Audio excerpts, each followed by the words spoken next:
Hey, it's Drybear. Throne and Liberty has been out for a week now, and we've gone through many testing cycles, as well as a full build that's been live for quite a while in Korea, and now has been live for at least a week in the Western audiences. So today, I thought I'd give a review of the game overall, where I am at right now, and how I feel about it after having played over 100 hours, and a lot of it done in endgame. Now, to catch people up that haven't played Throne and Liberty yet, it is basically just an old school MMO. So if you're looking at the likes of Arcade, even Dark Age of Camelot, even it feels a little bit of like the Final Fantasy XI, EverQuest 1 days, where it's a very simple system, very slow gear progression guide, and relies a lot on group/large group PvP and PvE, and a lot of encounters between friends. And I think that's what makes this a little bit more of an accessible MMO for a lot of people. The systems at first do feel quite complicated, but they're actually quite simple once you get used to them and understand how they work. And actually going through a lot of the endgame encounters, the PvE dungeons, the raids, the world bosses, there's definitely a lot there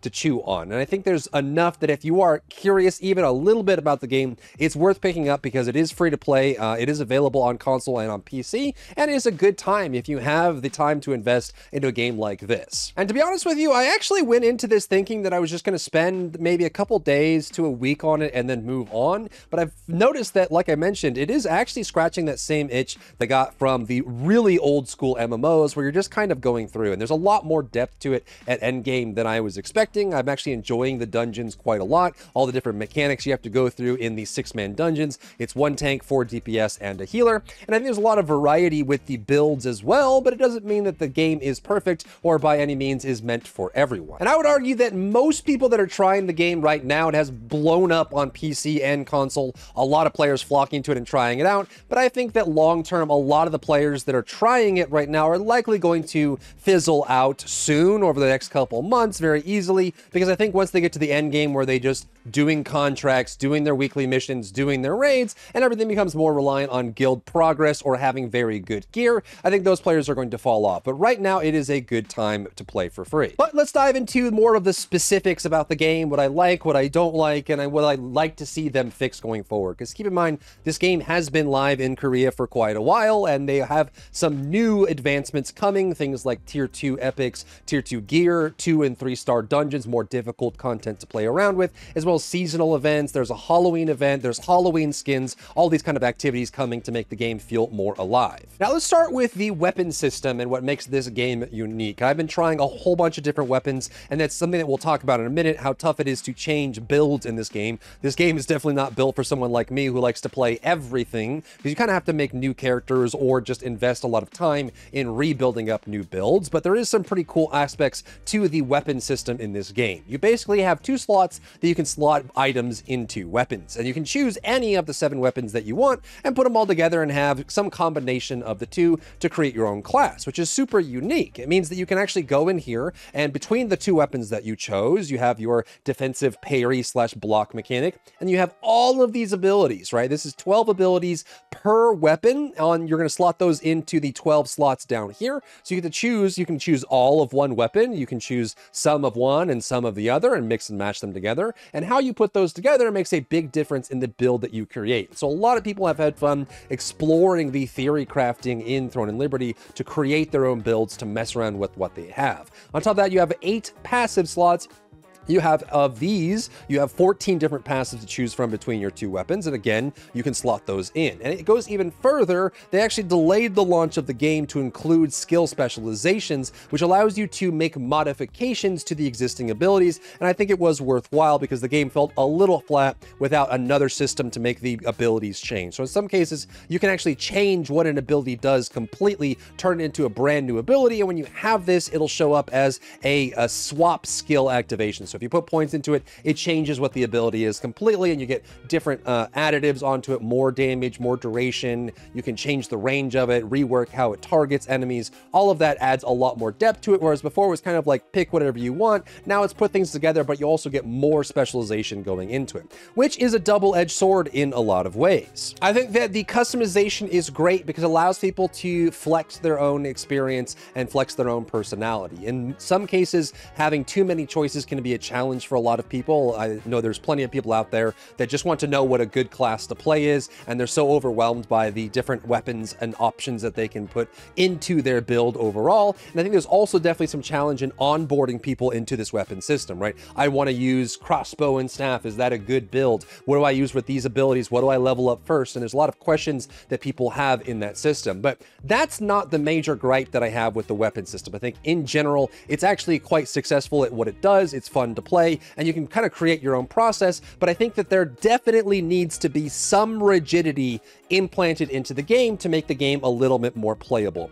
Obviously, having the New World style system where you can make your own class and put things together gives a lot of freedom, but there are situations where you desperately need to have some rigidness that allows people to make groups. Case in point, if you look at my group right here in the top left corner of the screen, can you tell who's tanking, who's DPSing, and who's doing heals? And from those, what kind of DPS they're bringing, what utility they're bringing, and how they're affecting in the group. And I would say even if you know the game decently, you probably can't tell. And I think they really need to find some way to fix that problem, because in group content, even in the large areas, like not world bosses and PvP sieges, obviously, I think in PvP, you just kind of need to know who's healing in general. But realistically, looking at the weapons, some people run sword and shield as an off weapon for their build, which means that people sometimes think they're going to tank, but they're not. They're just trying to use the abilities from sword and shield.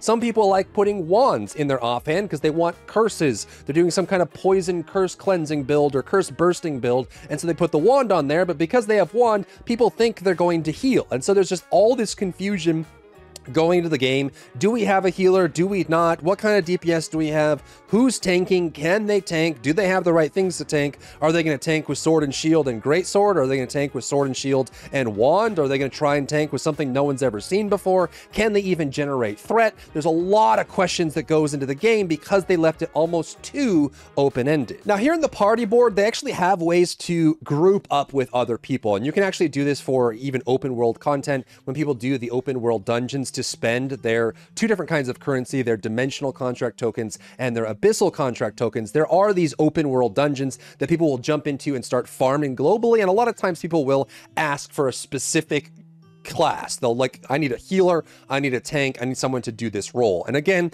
I think there's positives to having the much variety that they have, but they need something to glue the system down so that it makes this process easier. Because there are so many times where people put on a shield and queue as tank, but they have no intention of holding aggro or doing anything tank-wise. There are times when people try to heal with daggers for some reason, and they try to build it up, and it just makes the whole queuing process weird. And so when you go here and you go to the party board, you can actually see that inside of this, people are asking for heal, DPS, tank, 2 DPS, we need a healer, we need a tank. And when you go and look at this based on the weapons, you can kind of tell who's doing what, but you're not entirely sure all the time. And what's interesting is that when you actually queue for these systems, it asks you to queue for a role. Like you can party matchmaking, and it asks you to queue for tank, DPS, or healer, but when you finally get in, it doesn't tell you who queued as what. And I think they could very easily, with all of these party systems, even the large group systems, have you specify a role regardless of what your weapon choices are, so that people know what it is you're intending to do. So if you're someone who's playing DPS and you happen to be using a weapon that tends to be a different role, but you want to use it for the role you're thinking of, for example, you want to work sword and shield into your DPS build, and you want to tell everyone you're not a tank, you're playing DPS, or if you want to work wand into your DPS build, or maybe you want to run wand or like longbow with daggers and try to heal with that, who cares, man? For all power to you. There needs to be some rigidity that allows people to specify what they're trying to accomplish, how they're trying to accomplish it, and so that there's clarity in the game system overall. And I think that's just adding to a lot of confusion and frustration for people right now. I think there's not really too much wrong with the weapon system. It's great that they want variety, but there needs to be some skeletal structure around it to make the grouping and the large scale effects a lot more streamlined so it's less annoying. Now, the good part about that is it is a solvable problem. They could implement more systems, more previews, more options to show what people are trying to accomplish without trying to trounce on their original idea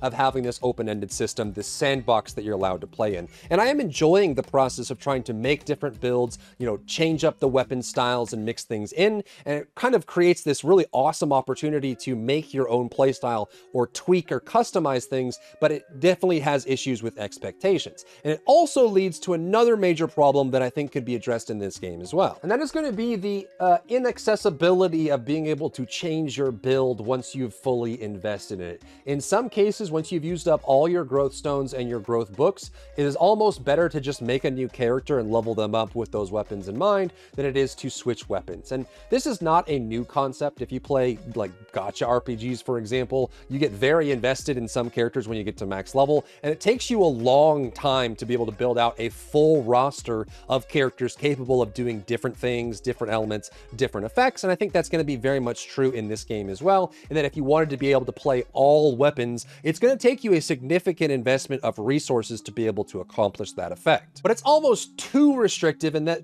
specifically the growth books you try to get for some skills end up being very inaccessible and very time gated. You have to do daily contracts to unlock them and get them and to level up your abilities. And so a lot of times people are experiencing this now where they level up with crossbow and staff, and then they realize that they want to switch over to like daggers and greatsword or something, but they realize they don't really have any resources to level up any of the skills for the two new weapons. They don't really have any resources to level up the new weapons, and in order to actually pass over the weapon progress, they'd have to completely destroy their current weapons. And so it's a very destructive wall-gated cycle of trying to switch to a new build. And I think something that does tend to happen in Korean games. They probably will try to fix this in the Korean MMO or Eastern MMO style, and that is to provide these crazy catch-up events or bonus events or giveaways inside the game that help you get caught up in other ways. And hopefully over time, with the leveling passes and the battle passes, you're able to get those unlocked and be able to move forward. But I think it is something like the second major thing that I would say is hurting Throne and Liberty right now is the inability to swap builds and play with new builds or even try new things out. Next, let's talk about PvP versus PvE. I get asked a lot by people that are interested in the game but haven't tried it yet. You know, I'm someone who loves PvP. Am I going to be able to do a lot of PvP? Or I'm someone who only likes PvE. I would like to do no PvP at all. Is there a place for me in Throne and Liberty? And when I was playing the open beta and the early tests, it seemed like PvP was going to be a huge mandate, but I think they've done a lot of effort and in the direction of being able to allow players to play whatever it is they want. And you actually can play no PvP if you want, focus more on the raid battles, the overall like world bosses, dungeons, all the major interactions between the secret dungeons and everything in between. So the way they've managed this is through the peace or conflict system. So any major event can either be a peace version or a conflict version. It'll have either a Twitter blue bird on it or it'll have a red crossed swords on it. And this applies to almost anything in the end game version of the game. World bosses, open dungeons, delving, any of those kind of things can be very easily made into a PvP or PvE variant, and it warns you of this ahead of time. Now, there are some permanently active events like the open world dungeons that you'll be doing for farming and spending your abyssal tokens, and these will actually cycle between PvP and PvE. They will give you warnings, sometimes you miss it. I've had it situations where I'm like down in the crypts or something, and I didn't realize that it was switching from PvE over to PvP, and then all of a sudden I get attacked by someone. I'm like, what is this super elite I'm facing? And I realize it's a player and I'm getting ganked and that sort of thing. So you can play no PvP, you can play a mixture of the two if you want, or you can play pure PvP if you're looking for it. And even the PvE, the group activities like world bosses and open world dungeons can switch between the two, and you can choose to cycle through them. And because they cycle between the two, it means that you can do any of the content if you're someone who's purely PvP, purely PvE, or a mixture between the two. So you can see coming up here on the next, there's 3 world bosses that are coming up.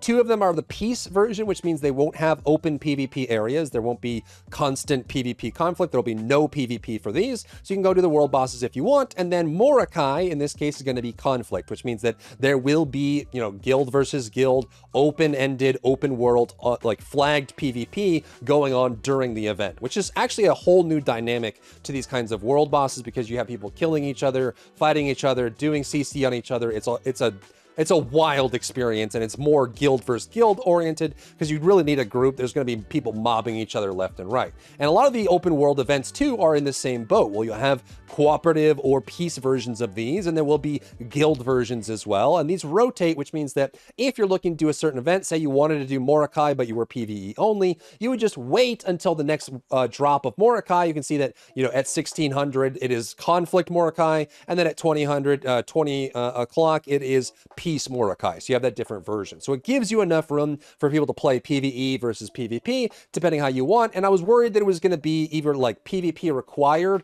or it's going to be too insulary, like the two different groups wouldn't be able to work together. But so far, it's actually been quite successful, especially with the current player counts, which at the current numbers is still holding strong. It is peaking at the 4th most played game on PC. And because it's on console, remember that generally, on average, at least from my industry experience, console numbers tend to be about 2x the value of PC. So if there's, you know, 284,000 on PC right now, you could bet there's at least 300 to 600,000 on console as well. So there's probably a combined CCU of around 800K to 1 million right now playing this across the globe, across all platforms in all regions. So it is very popular right now. It is popping, it's free to play, and there's not really a whole lot of grindy games that are on their up and up, like have new content right now. It's a good lull for an MMO to come out on. So I think as long as these numbers hold, they certainly won't. Over time, Throne and Liberty is going to drop down quite a lot, probably to like Lost Ark levels, maybe even Black Desert levels, depending on what you're looking for, Elder Scrolls Online.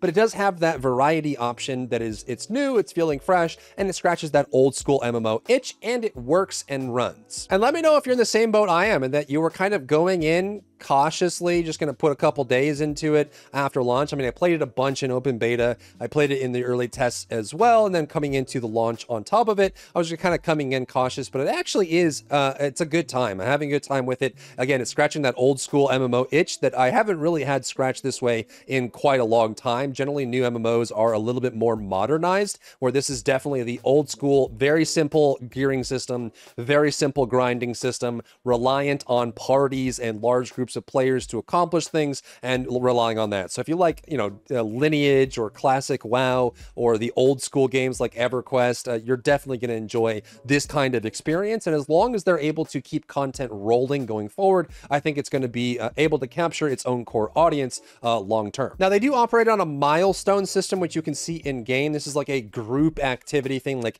basically everyone in the game is working towards unlocking these milestones. And as milestones get unlocked, new dungeons, new world bosses, new depths on the open world dungeons, like you can delve deeper and deeper into them, get unlocked, and there's new opportunities. There's new, like we don't even have arch bosses yet. Like you see arch bosses at the end of this milestone. So super far into the next milestone setup are the arch bosses, which are insanely strong, very big open world fights that we'll have to deal with. And obviously they have new things coming along like tier 2, unlocking, you know, epic 2s, which is the next tier of epics, higher difficult dungeons, more dungeons being added to the game. So hopefully with all that content coming in, it's going to make a big splash and help keep people interested. But overall, I think it's actually a game worth trying if you're someone that is at least somewhat interested in playing an MMO like this. And honestly, I think playing MMOs when they launch is the best time to play it, because I think they're the most fun when everyone's running around. You see people all over the place. It's super busy. Everyone's trying to figure stuff out, learning things all the time. I think that's the most fun time